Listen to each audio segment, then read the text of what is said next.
Bonjour à toutes et à tous, on se retrouve aujourd'hui pour une vidéo un peu fun, en tout cas je l'espère. Je pense que moi je vais trouver ça assez rigolo à faire. Je me suis préparé une petite liste d'adjectifs et je vais vous dire à chaque fois pour chaque adjectif tiré au sort lequel bouquin lu en 2023 colle le plus à cet adjectif. Je vais essayer de pas du tout spoiler les bouquins, je vais essayer aussi de garder cette vidéo assez fun, courte et légère, donc je ne vais pas à chaque fois entrer dans les détails des histoires de quoi que ce soit, mais je vais juste vraiment le faire comme ça au feeling et au ressenti, et comme ça si jamais un adjectif est votre mood du moment et que vous voulez piocher une lecture un peu au hasard là-dedans, eh bien vous aurez un bouquin qui collera à côté. Je sais pas si c'est très clair, je vais entrer tout de suite dans le concept et on verra, vous me direz si ça vous plaît en commentaire ou pas comme genre de concept, je le referai volontiers je pense. Et c'est parti.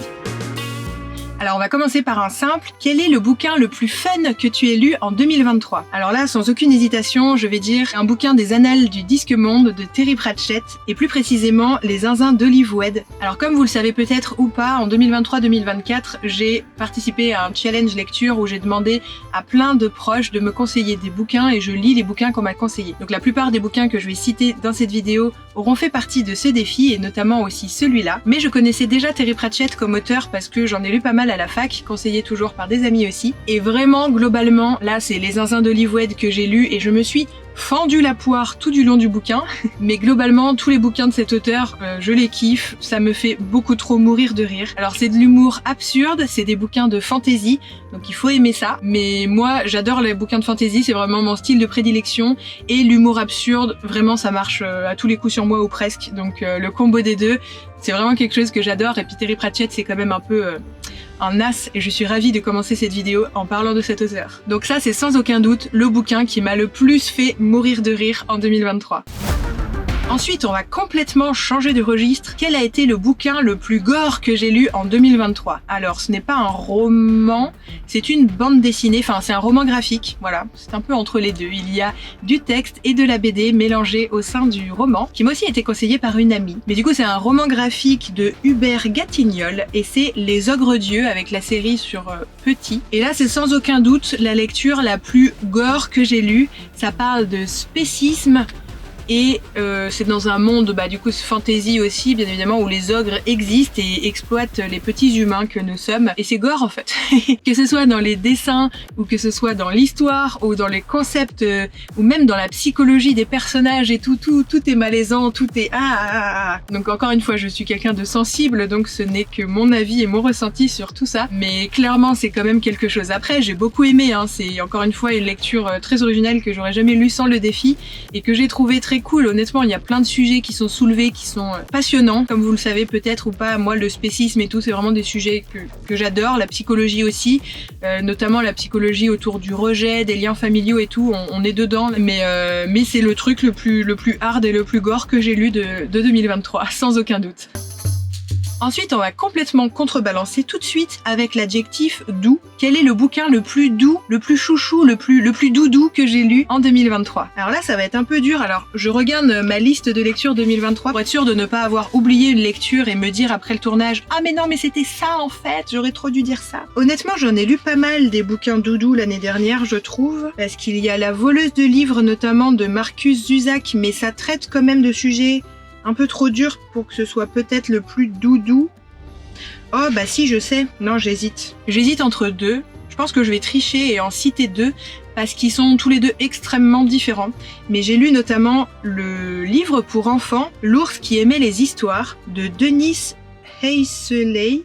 Je suis nulle pour lire les noms propres à l'oral. Vraiment, genre...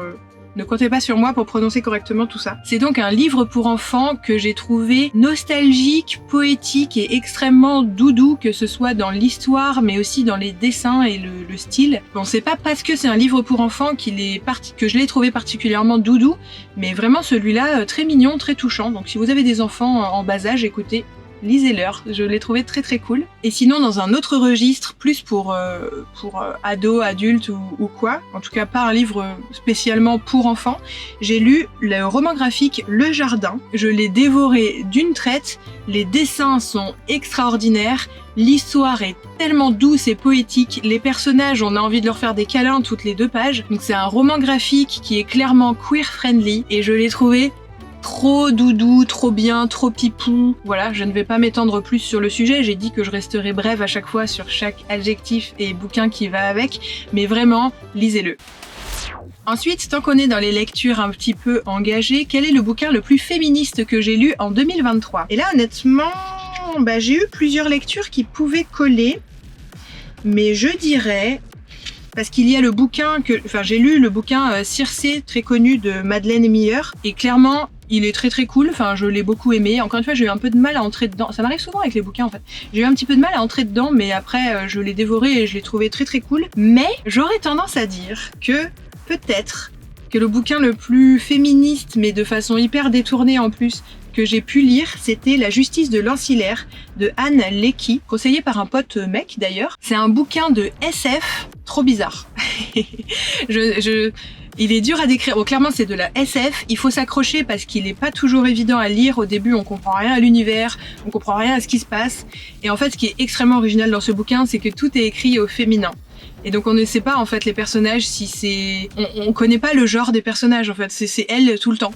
Écoutez, c'est très perturbant, c'est un parti pris de l'auteur qui est incroyable, mais qui rend la lecture assez décontenançante et pas évidente au début, après on s'habitue. J'en dis pas plus, si vous aimez la science-fiction, foncez, et si vous aimez pas du tout la science-fiction, ni les lectures un peu difficiles, peut-être restez plutôt sur Circé de Madeleine Miller, qui là du coup... va être une réinterprétation de la mythologie, donc avec l'Odyssée d'Ulysse et tous ces trucs-là, mais revisité, où les personnages féminins sont hyper badass et c'est assez plaisant à lire. Donc ces deux bouquins-là sont plutôt cool dans leur genre et je trouve relativement féministes. Ensuite, adjectif suivant. Le bouquin le plus original que j'ai lu en 2023. La justice de l'ancillaire était pas mal originale dans son genre, mais je pense que je vais plutôt dire le livre Le Pingouin d'Andrei Kourkov. Il m'a été conseillé par notre ancienne voisine avant qu'on parte en van. Encore une fois, c'est de l'humour absurde. Comme je vous ai dit plus tôt, j'adore l'humour absurde. Et là, on est à 3000% dedans. C'est un bouquin qui se passe dans l'ex-URSS et qui est assez sombre. Et en fait, c'est l'histoire d'un mec un peu paumé dans sa vie, qui est journaliste, si je ne dis pas de bêtises, ça fait longtemps, j'ai pas du tout relu ni préparé cette vidéo, qui se lie d'amitié avec un pingouin dépressif, qui s'appelle Misha d'ailleurs, voilà, c'était la petite blagonnette, ça m'a beaucoup fait rire aussi tout ça. Et on suit l'histoire de ces personnages, et des rencontres qu'ils font et tout, et sur fond un peu d'énigmes à résoudre, d'enquête, parce que... Bref, je vais pas entrer plus dans les détails, c'est pas le sujet de la vidéo, mais c'est un bouquin que j'ai trouvé extrêmement original. Donc l'histoire et le bouquin, je pense en tant que tel, est objectivement assez original, mais en plus, par rapport à mes lectures habituelles, c'était très original. Et c'est pour ça que je pense que c'est à lui que je pense en premier quand je vois le mot original, parce que c'est vraiment, sur le coup, pas du tout une lecture que j'aurais faite par moi-même, alors que c'était très très cool. Et on arrive bientôt à la fin de cette vidéo, mais j'ai encore 2 derniers adjectifs pour vous. Quel est le bouquin le plus triste que j'ai lu en 2023 ? Alors là, je pense que je dirais La voleuse de livres de Marcus Zusak. Alors c'est un bouquin historique assez glauque sur l'histoire. Est-ce qu'on a le droit de dire les mots pas gentils et les noms des gens pas bien sans être censurés sur YouTube ? On suit l'histoire d'une petite fille qui a un passé, une histoire assez tragique, et en même temps c'est doux, et en même temps c'est poétique, et en même temps c'est triste, et en même temps t'as envie de pleurer en lisant le livre, et en même temps t'as envie de sourire, et en même temps t'as envie de faire des câlins aux personnages. Donc je pense que c'est le bouquin le plus triste que j'ai lu en 2023, mais c'est aussi très certainement un des bouquins les plus cool que j'ai lu en 2023, donc si vous connaissez pas, c'est une petite pépite, je vous le conseille. Et enfin, je vais finir sur une catégorie qui n'est pas tout à fait un adjectif en particulier, mais je vais vous citer les 2 bouquins qui m'ont fait le plus des montagnes russes dans la tête, qui m'ont clairement cassé la tête parce que je n'ai pas su dire si je les ai aimés ou détestés.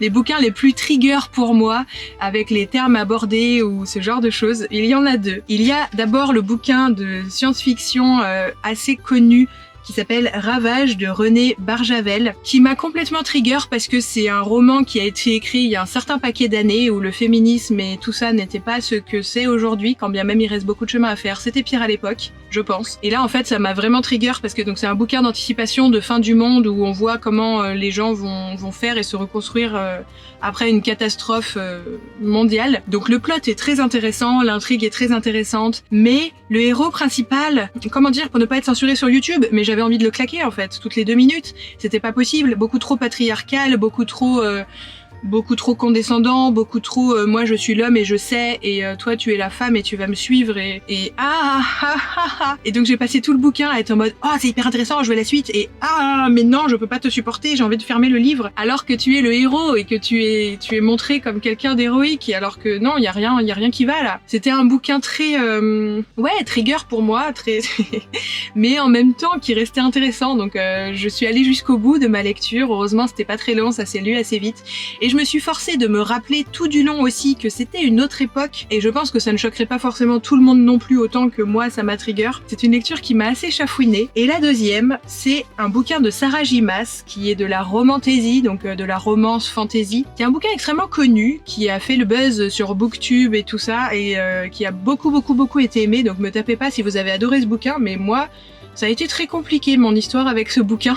Donc le titre quand même, avant que je parle plus de la suite, Un palais d'épines et de roses. Et à la fois je l'ai dévoré, donc il faut pas que je sois de mauvaise foi parce que je l'ai dévoré non seulement le premier mais j'ai lu toute la série et j'ai adoré le dernier tome. Mais en fait jusqu'au dernier tome j'étais trigger de partout parce que y a des gens qui disent ouais c'est trop féministe, les personnages ils sont... Non pas du tout, en fait il y a plein de trucs qui vont pas, un petit peu trop apologie de la culture du V-word et tout sur tout ça. Non, il y a plein de comportements, je dis non. Et en même temps, il y a plein de trucs où je dis oui.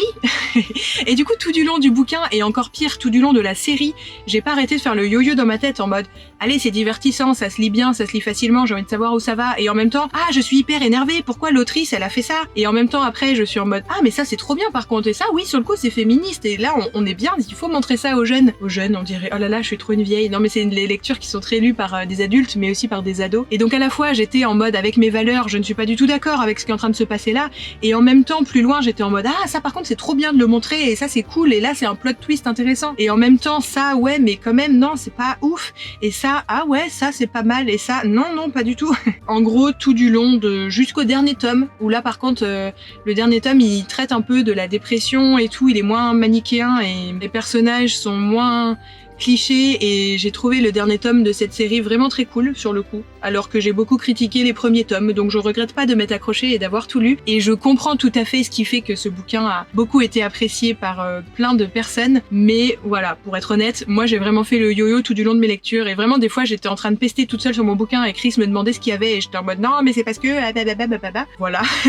Et en même temps il me disait pourquoi tu continues à lire, mais parce qu'en même temps ça c'est bien et tout, et du coup il était tu te contredis, oui je sais, je me contredis. Donc ce bouquin m'a fait beaucoup de nœuds au cerveau. D'ailleurs si vous me suivez sur Instagram vous avez sûrement vu que j'ai pas arrêté de faire des stories en mode je comprends pas si j'aime ou pas ce bouquin. Donc voilà, c'est tout pour ce format. J'espère que vous aurez trouvé ça intéressant, peut-être divertissant ou plutôt fun à faire. En tout cas moi j'ai trouvé ça rigolo. Je me suis dit comme ça me permettait de vous parler de plein de bouquins très différents de façon un petit peu plus rapide et condensée que si je faisais à chaque fois une review technique sur chacun des bouquins. De toute façon je suis pas libraire, je suis pas bibliothécaire, je pense que je n'ai pas l'expertise de faire des reviews hyper constructives, hyper intéressantes forcément sur certains bouquins ou quoi, mais je me suis dit que peut-être il y aurait des choses que vous auriez envie de piocher et de tester dans tout ce que je vous ai partagé, avec l'aide de ces mots-clés selon votre mood du moment ou selon ce qui vous aura intrigué ou pas dans tout ce que j'aurais pu dire. N'hésitez pas à me dire, vous, parmi vos dernières lectures, quels ont été les bouquins les plus fun, les plus tristes, les plus divertissants, les plus originaux. Si vous voulez refaire l'exercice dans les commentaires, n'hésitez pas, ou si vous voulez juste prendre un adjectif. Et il faut vraiment que je me dépêche de finir cette vidéo pour faire à manger parce qu'il faut que je parte après, donc bref, je finis là la conclusion. N'hésitez pas, si vous voulez soutenir ma toute petite chaîne, à vous abonner pour faire grandir la communauté, à commenter si vous voulez me soutenir et m'encourager dans tout ça. Et puis on se dit à la prochaine, peut-être pour une vidéo lecture ou une vidéo bougeot ou une vidéo sur un tout autre thème qui me passera par la tête. Salut!